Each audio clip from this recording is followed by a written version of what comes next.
The drama surrounding the WNBA has reached a boiling point. For months, whispers of dysfunction echoed through locker rooms and boardrooms, but now the chaos can no longer be contained.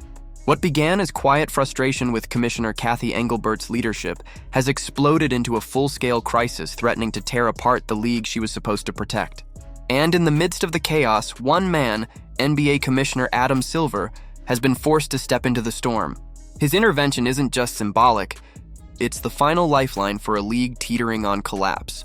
Behind the scenes, the WNBA has been unraveling faster than anyone expected. Disputes over pay, travel, and transparency had been simmering for months, but when the players' union triggered the opt-out clause in their collective bargaining agreement, it signaled open rebellion.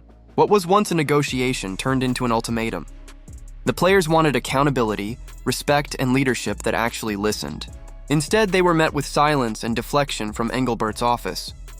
Meetings devolved into shouting matches, emails went unanswered, and the growing sense of distrust began spreading like wildfire. The players no longer believed in the person running their league, and that's when the NBA had no choice but to intervene. Adam Silver, known for his calm precision and quiet authority, had been monitoring the WNBA's turmoil from afar. But when media coverage turned from celebration to condemnation, when fans stopped showing up to the finals, and when the word lockout began appearing in headlines, Silver could no longer stay silent. Early Monday morning, he broke his silence. His message was diplomatic, but chillingly clear. The WNBA's so-called growing pains were no longer just internal issues. They were a crisis threatening the integrity of professional women's basketball. To many, his tone carried a warning: fix this or the NBA will. Silver's decision to step in wasn't just about damage control, it was about preservation. The NBA has poured millions into the WNBA, especially in the past 2 years as Caitlin Clark's arrival sparked record ratings and unprecedented fan engagement. The league had momentum it hadn't seen in decades, yet under Engelbert's management, that momentum was being squandered. Players felt disrespected. Fans felt alienated. Sponsors began asking uncomfortable questions. And the once celebrated commissioner had become the face of division rather than unity. Insiders say Silver had already warned her privately to rebuild trust with the players, to modernize operations, and to improve transparency.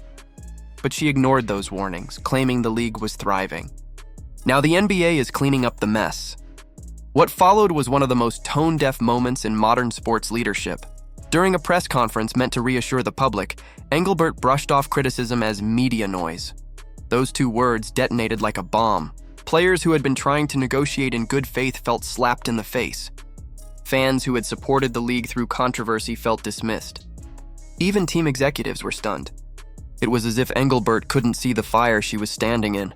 Within hours, reports began circulating that communication between her office and the players' union had completely broken down. Some union reps claimed they hadn't even been informed before she spoke publicly. That kind of disconnect isn't just bad leadership, it's catastrophic. And as the public fallout grew, Silver's office was already mobilizing behind the scenes. The NBA's communications and legal teams reportedly began preparing contingency plans.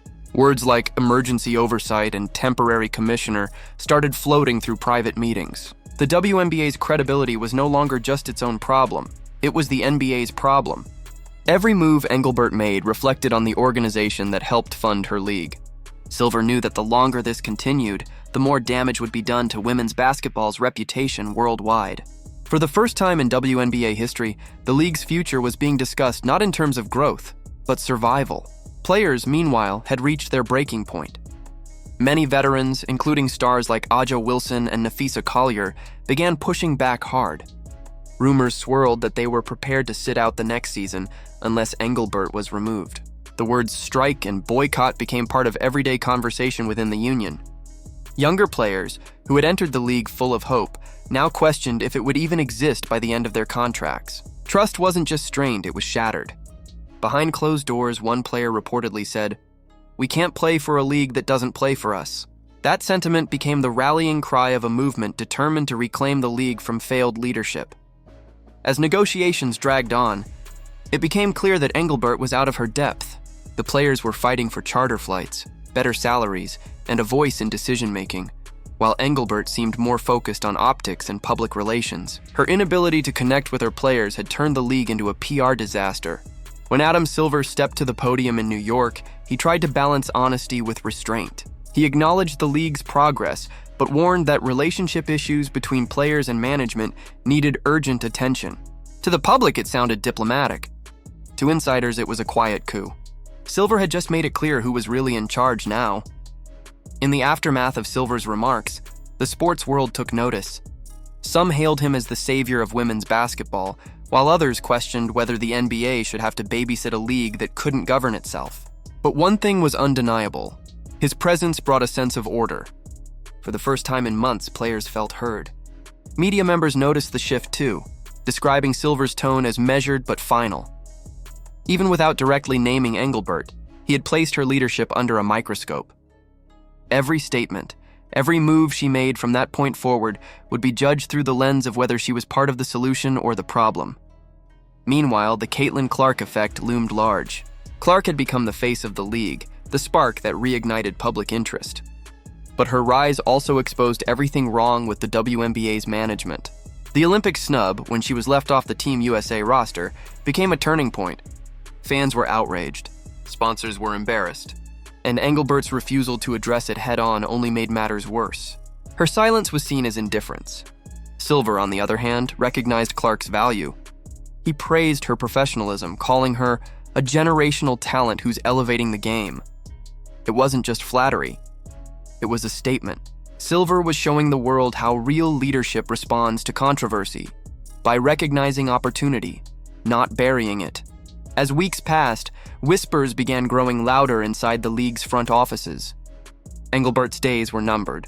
Several NBA and WNBA executives had reportedly started forming a transition committee, exploring how to manage her departure with minimal disruption. Sponsors were nervous. Networks were pressuring for assurances. The NBA's legal team had quietly begun preparing documents outlining what an interim leadership structure could look like. The writing was on the wall. Kathy Engelbert was being phased out. Her missteps had gone from embarrassing to unsustainable. The WNBA was too important to be left in chaos, and Adam Silver was too experienced to let it crumble. Now, the clock is ticking. The collective bargaining agreement expires on October 31st, 2025, Halloween. The symbolism isn't lost on anyone. A night of masks and hidden truths now marks the league's potential reckoning.